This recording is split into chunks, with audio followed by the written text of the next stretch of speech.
here, and I just wanted to share with you some interesting information that you might find about yourself and one of the roles that you might have fallen into if you're someone who, when you were a child, found that your needs weren't being met.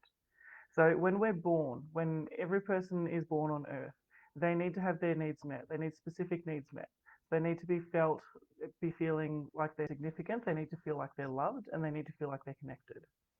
If when you're born you don't have those feelings, if for example your parents are so busy that they have to work all the time and they rarely see you, or if there's other children that are in your family, you've got siblings and a lot of the attention goes on them rather than going on you, what you start to believe as a very young child is that you don't have significance in that family group, that you're not valued, that you're not loved because you don't have the attention on you that you need to have. And this is no one's fault. This is just something that's interesting that it's an interesting insight so that you might be able to understand yourself a little bit better. If that's the case, if you do find that you don't have the attention that you need, you'll fall into one of four roles. So the first role that you fall into is the role of the sick one. The sick one is the person who finds that they're always sick. So if you're an adult and you find that you get sick often and you don't know why, or if maybe you're a hypochondriac and you don't know why you overreact to things all the time, the reason is potentially because you were the sick one as a child. The sick one is the person who, when their parents are constantly busy, when they're always at work, they might think, I don't have any value, my parents don't pay me any attention. And then they get sick and the parents take them to the doctor. And when they're at the doctor's, they're laying on their parents' lap and maybe the mum's stroking their face and they're getting all this attention. And then they go home and there's a special cream that they need to have rubbed on them. Or maybe there's a special shower gel that they need to use, or a special soap that they need to use because they're allergic to some things. And all of a sudden, you're getting all of this attention and you're being told that you're special in different ways. You're being told that you're special. You start to realize that, hey, I do actually have value, but it only seems to be when I get sick. So, as a very young child, you create the belief that if I'm sick, then that means that I've got value. And you grow up to become the sick one. The next role that you might fall into is the brilliant one. And this is the role that I've actually fallen into as a child, and even still to this day to some degree. So the brilliant one is the one who finds that they are indispensable by being brilliant. So back when we lived in the wild, when we lived in tribes, if you were the person in the tribe who was the best at starting a fire, you were indispensable. If you're the person in the tribe that was the best at hunting or the best at gathering, you were indispensable. So you were brilliant at what it is that you did, and that meant that you had value within the tribe. When you are a young child, if you've already come across someone in your family or someone in your circle that is the sick one, then you'll tend to fall into the brilliant one. So you will get value from being the person that's good at something. You might be the boy that's good at school or the girl that's good at sports, and your parents will tell you, "You're so good at that. It's so amazing. You're such a good person. You're such a good kid." And you start to attribute your value to what it is that you're brilliant at, and you become the brilliant one. These are the people when they grow up, they are the ones that tend to work overtime without being asked and usually without being paid. They're the ones who tend to send emails outside of work hours and they come into work on the weekends when they're not supposed to be or when they don't need to be there.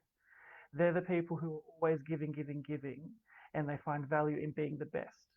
If this is you, if you're this type of person, my advice to you would be to start becoming comfortable with being one of the best. Being the best at something generally tends to be quite lonely, and it's not something that you don't have a close circle of friends with. You're always competing against those friends. You don't have a close circle.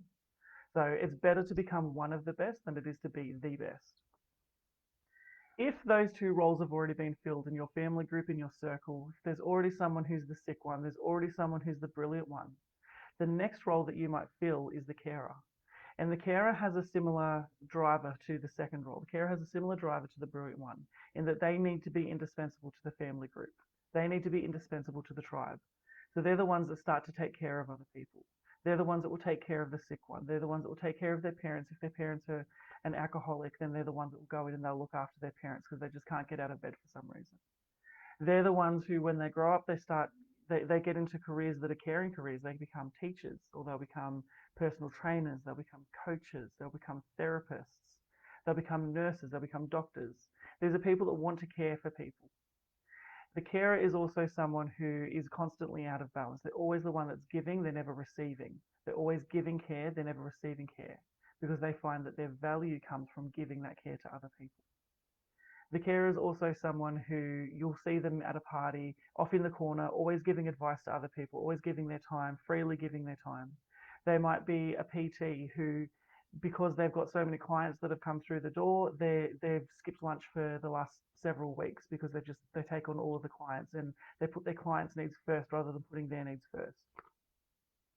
If all of those roles are filled, if you have already in your family you have a sick one, already in your family you have a brilliant one, already in your family you have the carer, the next role that you're going to fill, the next role that's available to you is the difficult one, the rebel. The difficult one's the one who, as a child, you would make noise. You would be sitting there waiting for dinner and you'd be banging your fork on the table and banging your plates on the table, just making noise, being generally chaotic. They're the person who they grow up and they find that it's difficult to sit down, to settle down. They're constantly wanting to move, be on the move. These are people who generally drug addicts and alcoholics are ones that have been difficult ones as a child and they grow up to continue to be the difficult ones. They're the ones that are in and out of jail. They're the rebel. They don't always have to be in and out of jail. They don't always have to be alcoholics and addicts, but they generally the ones that are alcoholics and addicts are generally the ones who were difficult ones as a child and have grown up as the difficult ones. If you are not that person, but you still are the difficult one, you might be the person that is always in and out of jobs. You can never keep a job steady. You might be the one that's always in trouble at work, always in trouble in the relationship. You're the person who's just a little bit of a rebel. So those are the four types of roles that you might fill. And what I want to suggest to you is to have a look around your life and start seeing how the people in your life fill those roles and what role is it that you fill in other people's lives as well. How is it that you are filling those roles today? Maybe you are the carer and you're the person that always takes on other people's problems and you never let other people take on your problems. If that's you, then you want to shift the balance. You want to be able to give and also to receive, to allow people to take on some of your problems and some of your burdens as well. Maybe you're the brilliant one and you're always showing up to work when you don't need to be at work. You're always going above and beyond. You're always striving to be the best. And maybe you just realize that you want to take it a step back and become one of the best. So maybe that's what you want to do. Anyway, that's all that I wanted to share today. It's a very short video. If there's more information that you're looking for, if you want to learn some more, or maybe you wanted to try a free meditation that I've got, you can check out my website. It is unlimitedconfidence.com.au. And on that website, I've got a free recording for a hypnosis track that it goes through. It helps you to increase your confidence. So if you're interested in that, it is unlimitedconfidence.com.au. Until next time, I'll see you later.